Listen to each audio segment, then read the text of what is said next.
Bharani vlogs మీ భరణి. ఈరోజు మన కిచెన్లో చూపించే రెసిపీ దోసకాయ పచ్చడి.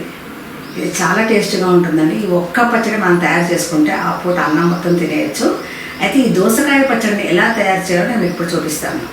2 పెద్ద సైజు దోసకాయలు, కరివేపాకు, కొత్తిమీర, టమాటా, 2 ఎల్లిపాయలు, కొద్దిగా చింతపండు, పచ్చిమిరపకాయలు. ఈ పదార్థాలతోటి దోసకాయ పచ్చడి ఎలా తయారు చేయాలో మీకు ఇప్పుడు చూపిస్తాను. ముందుగా దోసకాయలను ఇలా పుట్టు తీసుకోవాలి.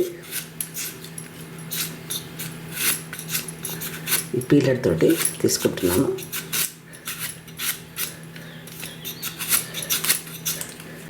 దోసకాయని ఇలాగా పైన పొట్టు తీసుకున్న తర్వాత వీటిని ముక్కలుగా కట్ చేసుకోవాలి.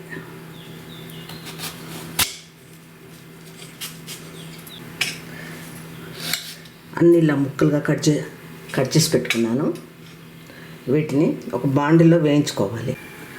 ఒక వెడల్పాటి పాత్రను తీసుకొని పాత్ర వేడైన తర్వాత అందులోకి కొద్దిగా ఆయిల్ వేసుకోవాలి. ఆయిల్ వేడైందండి. ఇందులోకి మనం కట్ చేసి పెట్టుకున్న దోసకాయ ముక్కలు వేసుకోవాలి.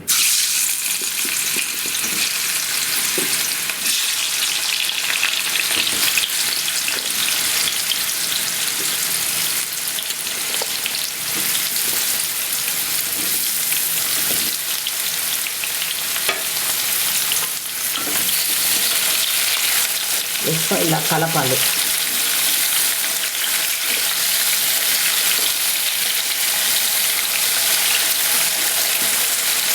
ఇవి కొద్దిగా ఈ ఆయిల్లోనే కొద్దిగా మగ్గనివ్వాలి. తొందరగా మగ్గడానికి నేను కొంచెం ప్లేట్ మూస్తున్నాను.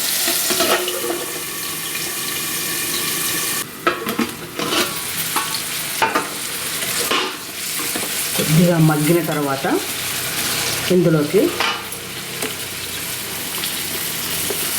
కట్ చేసుకున్న టమాటా ముక్కలు, కొత్తిమీర, కరివేపాకు,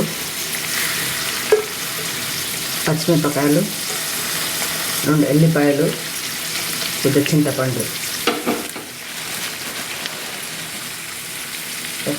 కొన్ని పల్లీలు ఇవన్నీ వేసుకొని వీటిని కూడా బాగా ఈ ఆయిల్లో ఉడికించాలి.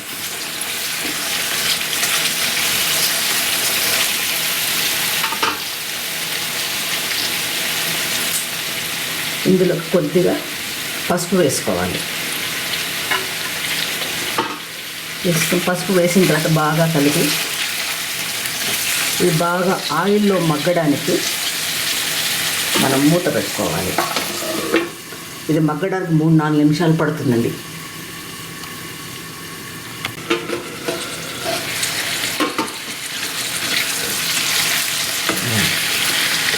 బాగా మగ్గుతుంది.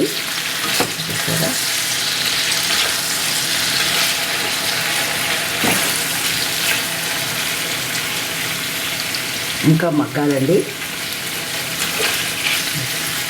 బాగా మగ్గుతుంది.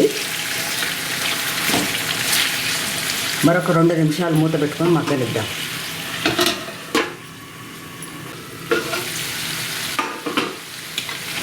దోసకాయ ముక్కలు బాగా ఉడికాయి. అన్ని ఐటమ్స్ టమాటా ముక్కలు కూడా ఉడికాయి. ఈ స్టేజ్లో మనం స్టవ్ ఆఫ్ చేసుకోవాలి. వేసుకుని వీటిని గ్రైండ్లో వేసుకొని మెత్తగా గ్రైండ్ చేసుకోవాలి. ఈ దోసకాయ పచ్చడి చాలా టేస్టీగా ఉంటుందండి. ఇది ఒక్క పచ్చడితోటి మనం రైస్ మొత్తం తినేయచ్చు. వెజిటబుల్స్ లేనప్పుడు దోసకాయ ముక్కల్ని ప్లేట్లోకి తీసుకున్నాను. ఇది చల్లారిన తర్వాత మనం గ్రైండ్ చేసుకోవాలి. దీనిలోకి రుచికి సరిపడ ఉప్పు వేసుకుంటున్నాను. ఇది బాగా వేడిగా ఉందండి. వేడిగా ఉన్నప్పుడు మన గ్రైండింగ్ మిషన్లో వేస్తే గ్రైండింగ్ మిషన్ పాడైపోతుంది. దీన్ని కొంచెంసేపు చల్లారనిద్దాం. దోసకాయ పచ్చడికి పోపు పెట్టుకోవడానికి చిన్న వెడల్పాటి పాత్రను తీసుకున్నాను. అందులో 4-5 స్పూన్ల ఆయిల్ వేసుకోవాలి.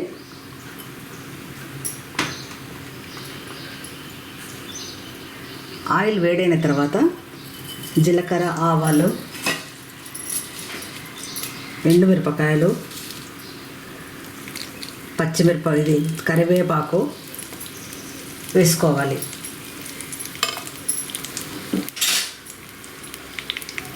వేసుకొని ఒక్కసారి ఇలాగా కలపాలి.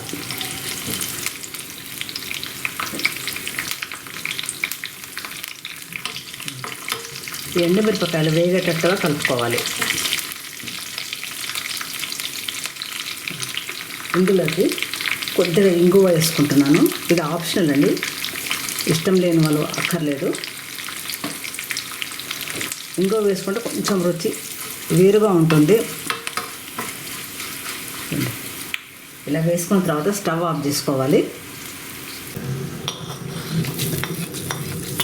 వేసుకుంటున్నాను.